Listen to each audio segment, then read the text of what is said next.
বন্ধুরা, আশা করি ভালো আছেন। তা আমি আবার এসে পৌঁছে গেছি। আজকে বানিয়েছি খিচুড়ি আর একটা কুমড়ো দিয়ে ভাজা। কুমড়ো তো অনেক গুণ আছে না, কিন্তু ভাজা হলেও কী হয় জানতে, ভেতরে পোষাটা পুরো কাঁচা থাকে, সেই জন্যে অনেকটা গুণ পাবেন। একটু তো ভাজাতে দিতে হবে। আমি দেখুন এই প্যানে ভেজেছি, খুব সামান্য এতটুকু তেলের ভেতরে স্লো ফ্লেমে ভেজেছি।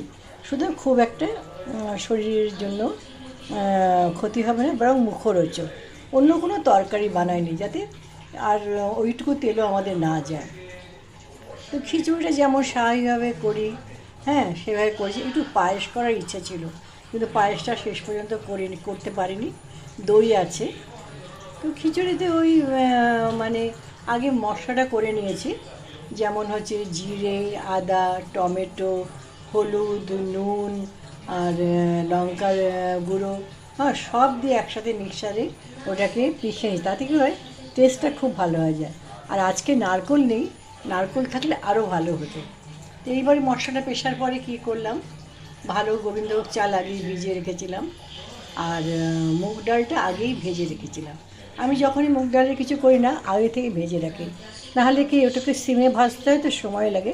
আমি আধ কিলো মুগ ডাল সবসময় ভেজে রেখে দিই, যখন যতটুকু সময় লাগে ততটুকু ব্যবহার করি। তো প্রথমে কি হলো, তাহলে মশলাটা পিষে নিলাম। কড়াইয়ের প্যানের ভেতরে জিরে, তেজপাতা, শুকনো লঙ্কা দিয়ে মশলাটা নাড়াচাড়া করে ওই ভাজা মুগ ডালটা দিলাম, আর যে চালটা ধুয়ে রেখেছিলাম চালটা দিলাম।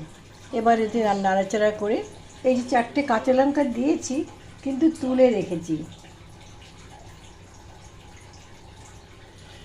এই দেখুন, 4টে কাঁচা লঙ্কা দিয়েছি, কারণ তুলে রেখেছি।